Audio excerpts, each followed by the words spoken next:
I had an exhilarating time with the $20,000 you mentioned, which apparently I'd saved up recently after returning from a week-long trip overseas. My mother-in-law, Isabella, called me, sounding triumphant about the money. Confused, I couldn't recall having such a substantial sum on hand. As a freelancer, I do have some savings for emergencies, but nothing close to $20,000. Besides, my banking card was safely with me, and I wouldn't leave such a large amount lying around. Isabella claimed I had given it to her, so she helped herself from the sideboard drawer, assuming we were well off. Grateful for the gesture but perplexed, I assured her it was fine, despite not comprehending the source of the money. However, clarity came when my husband Anthony returned home, revealing the truth about the mysterious funds a month later. Isabella's relentless calls followed thereafter, numbering over 80 attempts to reach me. Although I chose to ignore most, one call caught my attention due to her persistence. Frustrated, Isabella accused me of disregarding her, which I found ironic given her repeated demands for money. Allow me to introduce myself. I'm Scarlett, a 32-year-old freelance jewelry designer with a longing for children, though my career keeps me occupied. My husband Anthony, also in his early 30s, used to hold a corporate job but now manages my business endeavors. Despite our success, Isabella, who resides alone in her family home, remains convinced we live in opulence and frequently requests financial assistance. Our journey wasn't always smooth sailing. Initially, Anthony supported us with his job, but as my design career blossomed, he transitioned into managing my affairs. With his help, we secured deals with prestigious international brands. However, Isabella fails to grasp the intricacies of our work, mistaking our business engagements for leisurely indulgences.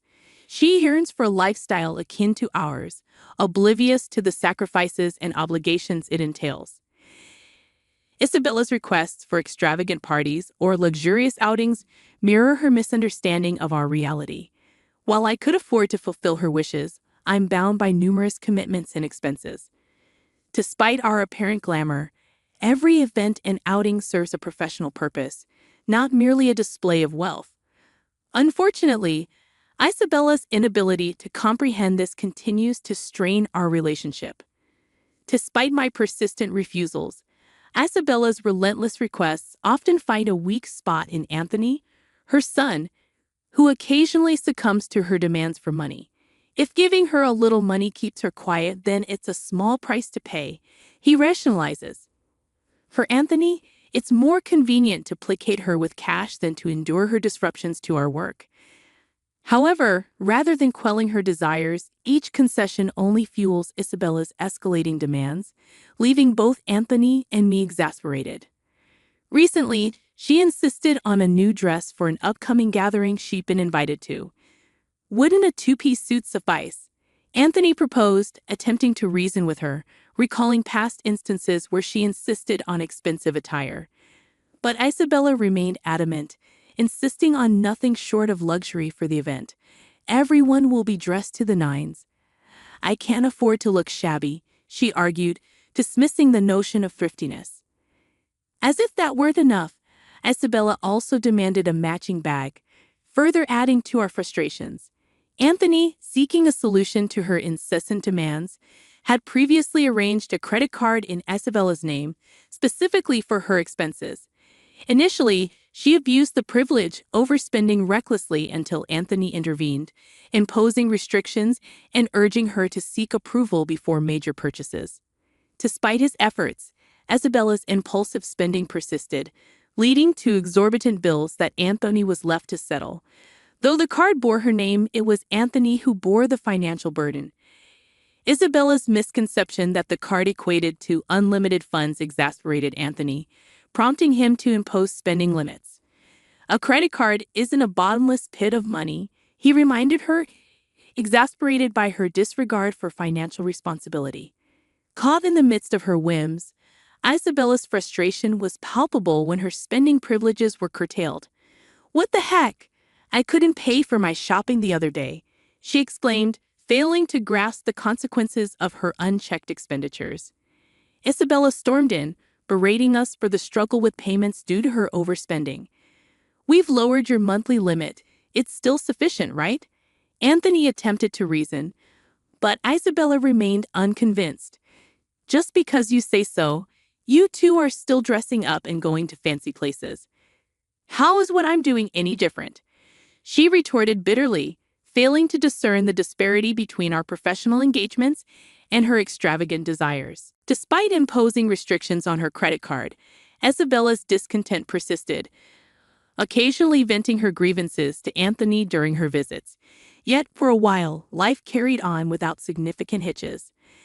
As the year drew to a close, a promising opportunity emerged in my career, a proposal to expand business dealings overseas. Excited by the prospect, I saw it as a chance to elevate my status as a designer. However, amid the anticipation of this new venture, concerns arose about Isabella's reaction. Given her past behavior, the possibility of her wanting to accompany us seemed plausible. We broached the subject delicately with her, but Isabella remained skeptical, accusing us of planning to live lavishly abroad without her. Exhausted by the circular argument, we conceded that she couldn't join us permanently. Instead, we offered to fund a week-long trip for her, hoping to appease her desire for luxury. Isabella accepted with mixed emotions, but the tranquility was short-lived. Days later, as Anthony busied himself with arrangements for our overseas move, Isabella returned, requesting funds for shopping during her trip. "What about the card Anthony gave you?" I reminded her, weary of the ongoing cycle of demands. I inquired, aware of the existence of a card she was meant to use. "That's the thing," Isabella confessed. "Anthony finally took it away from me the other day. It appeared she had been reprimanded for overspending and had the card confiscated. I speculated that Anthony might have been concerned about potential misuse, particularly with fluctuating currency rates overseas. However, I didn't have that kind of money readily available either. I can't give you money without Anthony's approval. Can you ask him?"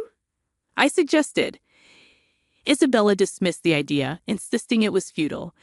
"That's why I'm asking you," she retorted, raising her voice as she left, leaving me perplexed. As New Year's approached, Isabella embarked on a 7-day trip abroad. Assuming Anthony had somehow managed the finances, I awaited her return. However, upon her arrival, Isabella revealed an astonishing revelation. On the day of her return, my mobile phone rang. "I'm back. It was so much fun," Isabella exclaimed enthusiastically, recounting her adventures without prompting. "And I may have gone overboard with souvenirs. Couldn't fit them in my suitcase, so I had them shipped from there. Can't wait for them to arrive," she exclaimed. Perplexed, I responded, feeling a sense of annoyance creeping in. "Thanks to the money you saved up, I had a blast," she continued, referring to the mysterious funds. Confused, I reiterated, "Saved up money? What are you talking about?" I had no recollection of such funds. While I did have savings for business emergencies in my bank account, Isabella couldn't have withdrawn cash from it. Isabella persisted, claiming she found the money in the sideboard drawer of our house. $20,000, she clarified, leaving me baffled at the notion of such a large sum stored at home, especially without my knowledge. I addressed Isabella sternly. "I'm not sure what money you're talking about, but if you took it from our house without permission, that's theft, even if you're family. Do you understand?"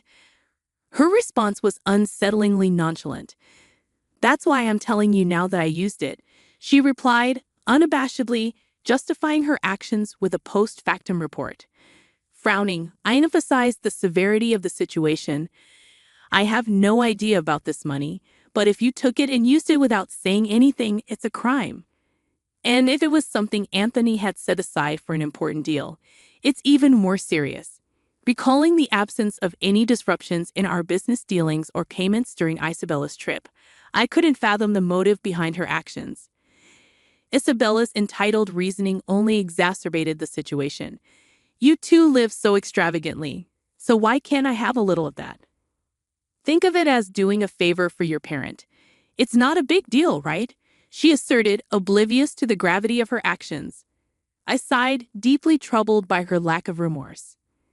"I'll ask Anthony about the money when he gets back," I replied, still perplexed by the whole ordeal. Isabella's response only reinforced her detachment from reality. Anthony will understand. After all, I'm his only mother, and 20K isn't much to him, she remarked dismissively before ending the call, leaving me dumbfounded. Later that night, Anthony returned home with a troubled expression. He revealed that he had withdrawn the money from his bank account 10 days prior, intending to use it for an urgent payment. Shocked, I realized the money I had found in the drawer was the same sum Isabella had mentioned.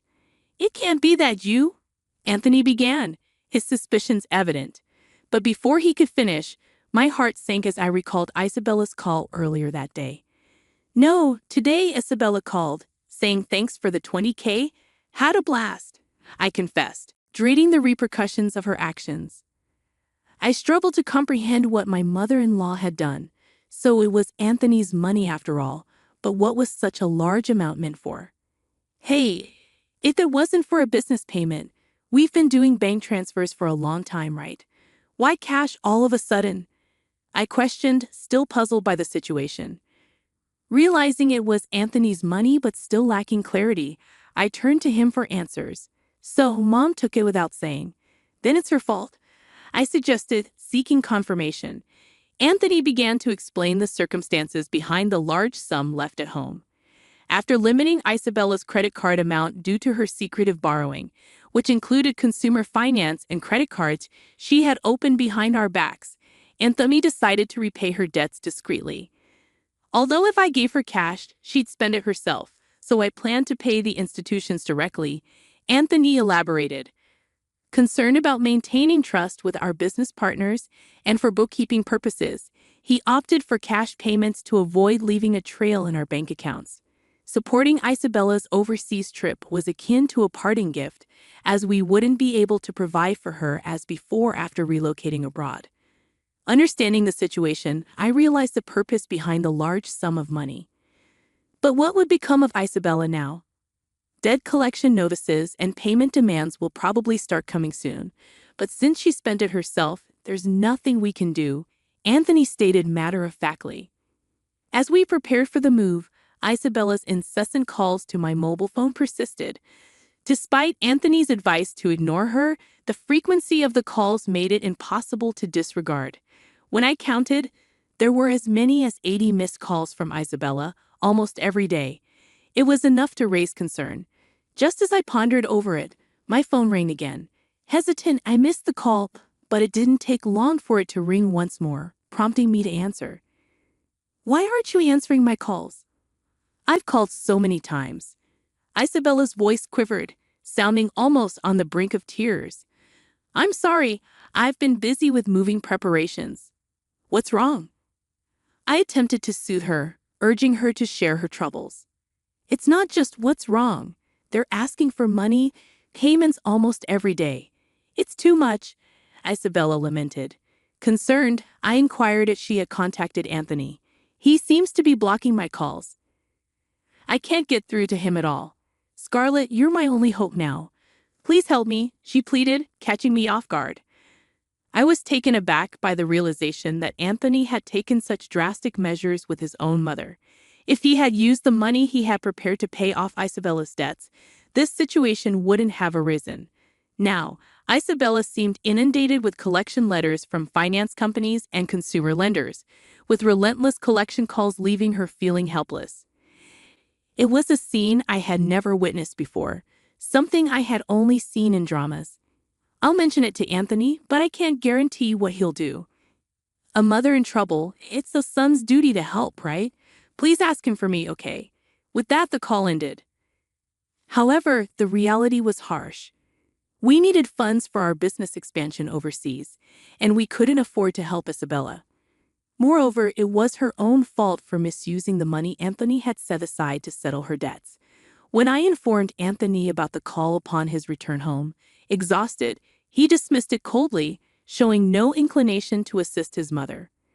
I had every intention of resolving things with Isabella before our departure, but she squandered the opportunity herself. It's true, the money was initially earmarked to settle Isabella's debts, but she opted for a lavish trip instead, leaving no room for excuses. Despite her continued calls, I made the difficult decision to block her number, following Anthony's lead. Though I wished I could aid her, if Anthony chose to ignore her, there was little I could do as his mother. Meanwhile, the day of our move overseas loomed closer, demanding my attention for packing. Surveying the still cluttered room, I reflected on Isabella's recent actions. It seemed she had sold her house to alleviate some of her debts. But it wasn't enough. In addition to the $20,000 Anthony had intended to repay, she had hidden further debts. The magnitude of her financial obligations was staggering, exceeding even the proceeds from selling her property. "Hey, our family home, it's gone.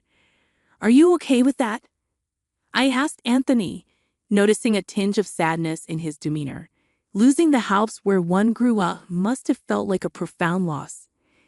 Having experienced the early loss of my parents' house, I empathized with the sense of displacement. Unlike me, Anthony had lost his sanctuary due to his living mother, a circumstance I couldn't even begin to fathom. Now residing in a modest apartment, Isabella struggled to repay her remaining debts with a part-time job. At her age, finding work must have been challenging. While I harbored some sympathy for her situation, the repercussions of her reckless spending were undeniable. Even for the elderly, accountability for one's actions remained paramount. As my business flourished overseas and opportunities continued to arise, I found myself inundated with offers from unexpected quarters.